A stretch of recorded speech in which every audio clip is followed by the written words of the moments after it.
There you go. Awesome.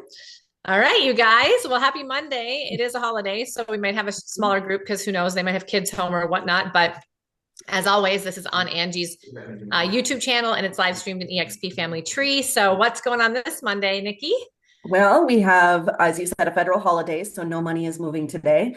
Just as a quick reminder, on any federal holidays, we do not lock loans, we do not disclose loans, and we do not fund loans. So no money moves in our area or our world. And depending on what you're doing and where you're at, yeah, no money's really moving at all. So interest rates as of Friday are still between 6.5% and 7%, depending on interest rates, or depending on, sorry, on credit scores and qualifying.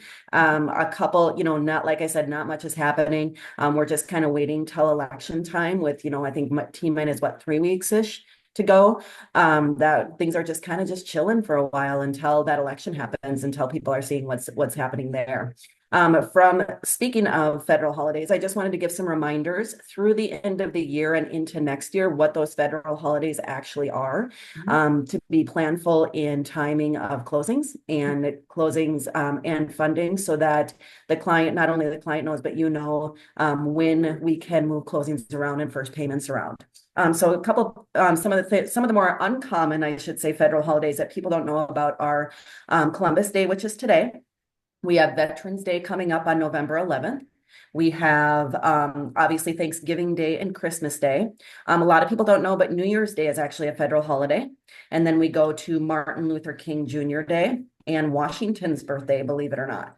So those are all coming up. Martin Luther King is in in January, and Washington's birthday is in February. See, I have to look at the calendar too to remember when they all are.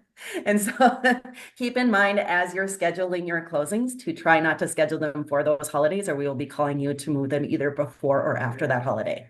Also, interestingly enough, when I get a ton of questions all the time is, well, if I close my loan, for example, on December 1st, when is my first payment? And then, or if I close my loan December 25th, when is my first payment? Of course, you wouldn't close on that day, but you get the point. So just a reminder that if a loan closes between the 1st and the 14th of the month, the client has a choice of when their first mortgage payment is. So up till the 15th of the month, we can either pay the interest from the date of closing forward and move their closing to skip a month, or we can give a credit for interest back to the 1st of the month and have their closing their first payment that very next month. So I'll give you an example. If your closing is December 5th, you have an option to make your first payment January 1st or February 1st. If you decide to make your first payment January 1st, we will give you a credit from December 5th to December 1st from an interest standpoint. If you decide to have your first payment as February 1st, we will charge you at closing from December 5th through the end of the month. So it's up to the client on when they actually want to have that first payment. Anything that closes after the 15th of the month is automatically pushed forward that extra month. So anything from the 15th through the end of any month, that payment is going to be in February. So for any closings in December from the 15th through the end, it'll be a skip January and your first payment will be February. So just some things to keep in mind as people are planning with their lease agreements that might be ending, or they're doing a refinance and they get to skip a month's payment. Just to keep in mind that you either pay the interest or you get a credit for the interest. So you're not really skipping a payment per se. You're more or less pushing the interest one way or another in order to get that first payment. The other thing is that keep in mind, and this is important for anyone who does purchase a home, when we go and we help them get a mortgage. Let's just say we're doing a straight up Fannie Mae mortgage. There are 5 servicers that could take over the servicing of that Fannie Mae mortgage. So they're going to start to get a lot of mail after closing. It's always a good reminder. They're going to get a lot of mail after closing saying, you need this, here's some credit life insurance, here's a warranty deed, here's this servicer, that servicer. All these people are going to be just mailing them because a mortgage is a public record. And just to keep in mind and remind them that they need to contact their lender only to get information, to verify where their first payment needs to go, and to make sure that they understand that any piece of mail that they get, they take a picture of it, they can send it over to their lender or send it over to myself, for example, and I will tell them whether it's advertising or whether it's a legit piece of mail. We always contact our clients and walk them through, here's, where your loan was sold to, here's your first payment date, here's where you need to send it. Do you have any questions? Were you able to get online access? Anything like that. And then we will also hop on the phone with them to talk to the servicer if they need to, for any information that they might be missing. So just some things to keep in mind as we get through the end of the year and kind of help people around the holidays close on loans.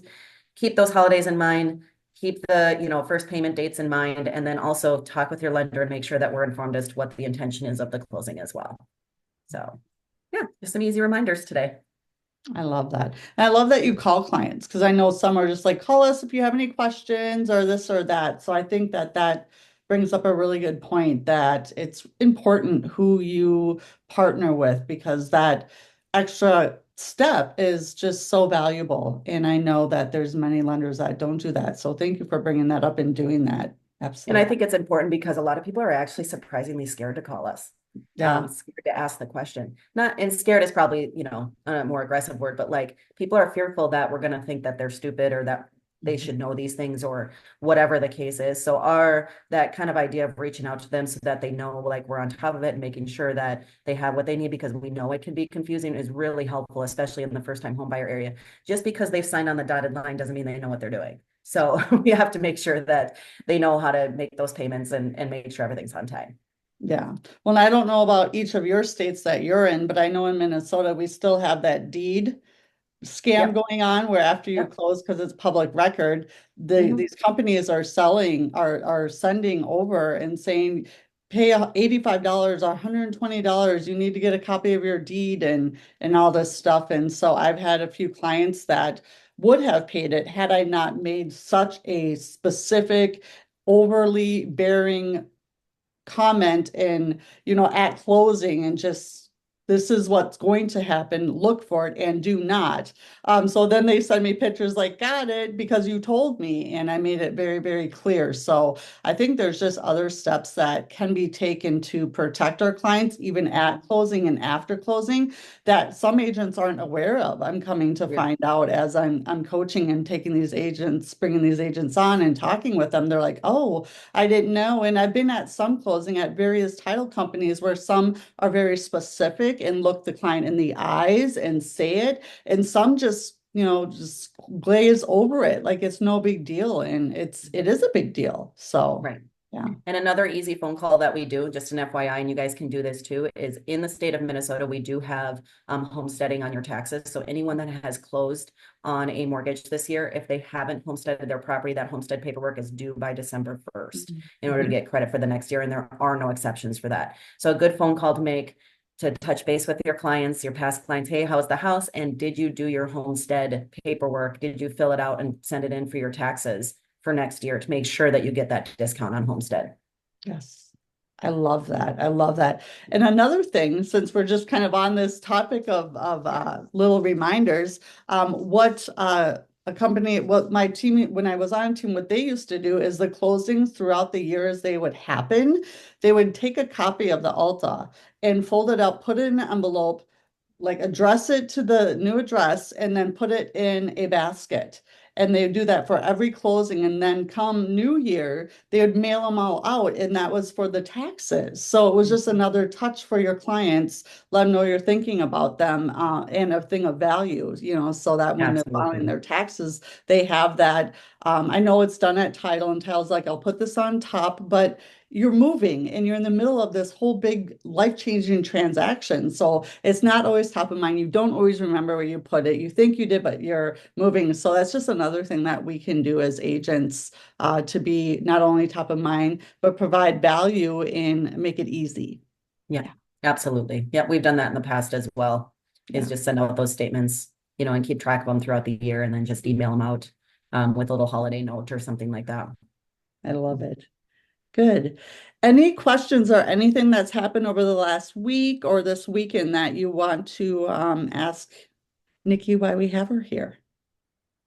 Doesn't have to be holiday related either. Sure. Yeah, absolutely.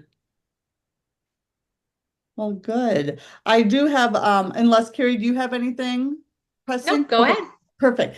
So as we're wrapping up the quarter and the year, and I know in real estate, usually, in the next month, if you think about it, you're really wrapping up 2024 because anything that you write and you put under contract more than likely will push into 2025 in your 2025 business planning and numbers.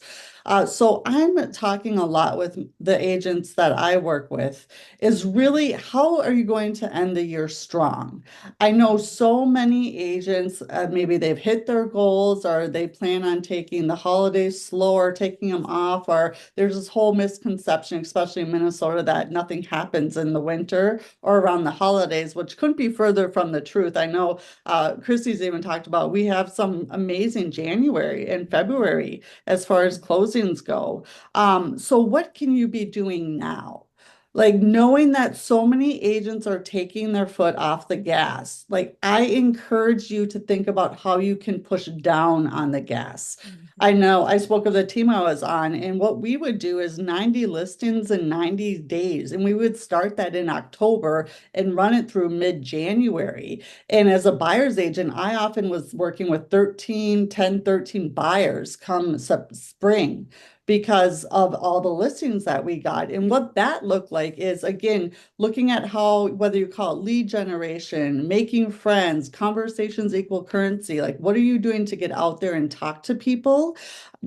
Consider doubling down because so many people are taking their foot off the gas. So if you're doing it 2 times a week, we would already be doing it 4 mornings a week. We added Tuesday and Thursday evening and Saturday morning, and just make a commitment to yourself and to your business of what you want to your spring to look like. Because as you know, what we're doing today is what's going to show up, 60 to 90 days from now. So if you're taking your foot off the gas, then expect that to be reflected in the spring market.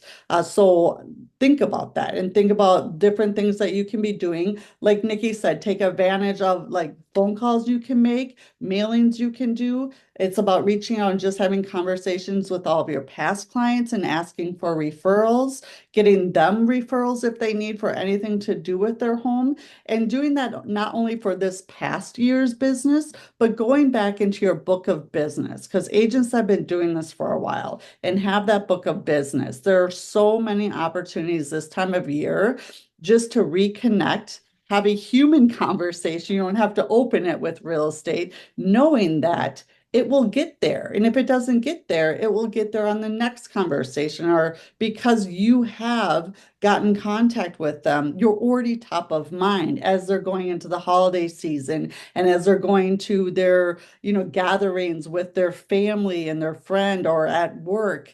And someone mentions real estate, or yeah, we're thinking about selling, or, Johnny's going to be graduating this year. So, da, da, da. Oh, well, I have the agent for you because you're top of mind. So it's not only just those people in front of you, but it's the 262 on average people that are standing behind them. And many of which they're going to be in conversation or they're going to be connecting with over this next quarter. So just really, how can you be top of mind when those conversations come up? Because they will, because you're seeing family you haven't seen for in half a year to a year.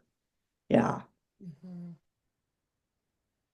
So important. Another Yeah. easy phone call, just an FYI, easy phone call that we do each year is to veterans on Veterans Day, and just thanking them for their service, and then also asking where they're going to get their free lunch that day. Yes. Because believe it or not, a lot of veterans go out and get their free lunches and their free coffees. And so my brother and sister-in-law, who both served in the military, every year, that's their one full day where they get a babysitter for the kids, and they go and they get their free coffees and lunches and dinners and whatever else that they can for Veterans Day and celebrate it together. So it's a good, easy phone call as well. I love that. Absolutely. Anyone else have anything that they do in quarter 4 to push on the gas versus taking it off? I'd love to hear what you all are doing to encourage yourself and your clients. Don't be shy, guys. Well, if not, I hope that helps. I really do, because it is definitely a time where connections key and really just coming from contribution. I know a lot of people do holiday events and holiday parties for their clients or their past clients, their sphere of influence. So just do that. And if you can't do that, or if you're not set up financially to do that, like Nikki said, a phone call, a handwritten card will go so far. Because how many handwritten cards do you get in the mail? I know I don't get very many at all. So just think about how, like my coach says, MMFI, make me feel important. Everyone you come in contact with, that should be what you see across their forehead. And how can you make them feel important or better off than they were before they came in contact with you? Absolutely. Well, good. Well, that's all I have for today. Just wanted to put that out for quarter 4, doing a lot of business planning. So if you need help with business planning, I am in person running a business planning workshop in Minnesota on November 13th. So if you're here and want more details on that, feel free to reach out. If you're not here and you would like to partner with someone for business planning or just get some insight or help or the paperwork, contact me as well. I'm happy to share what I come up with and of value and give that away for free. Yeah. That would be great. Yeah. Yeah, I think take Angie up on that. If there's enough of us that want to do it, we'll jump on a Zoom together, maybe even for 30 minutes or so, or we'll use one of her open coaching sessions, and we'll, get you guys to a group call, and you can use some of her tools. But if you don't know where you're going next year, you're probably not going to get there. So you definitely should do some sort of business planning for sure. Awesome. Any questions, you guys? Otherwise, we're going to wrap up for today. And then a reminder, we do have our Hive call resuming on Wednesday, 1 p.m. Eastern. That was off the last couple of weeks because the person running it was in North Carolina and had a lot of challenges with power and internet and all that good stuff. But we're back on this Wednesday. That's a great call to surround yourself with other producers, hearing what people are doing, some good mindset stuff. And then Thursday, again, as always, 8:30 Pacific, 12:30. That would be 12:30 Eastern. You guys, no, 11:30 Eastern. Sorry, 8:30, 11:30. God knows. Please calculate your own. That is my group coaching, and that's on Thursday. So if there are some specific things that you guys are trying to work through, there's usually only a small group of people, and we will definitely talk through your specific thing. Angie, what are your office hours this week? This week is, let's see, we have our in-person Wednesday meeting. So Tuesday, Thursday, and Friday at 9 a.m. Central Standard Time. All right, you guys. So Tuesday, no, what days?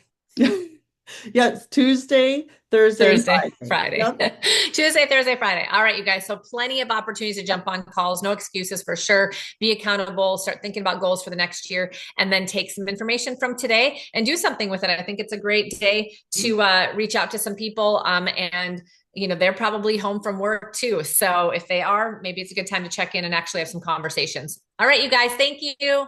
Thanks, everyone. Have a good week. Bye. Bye.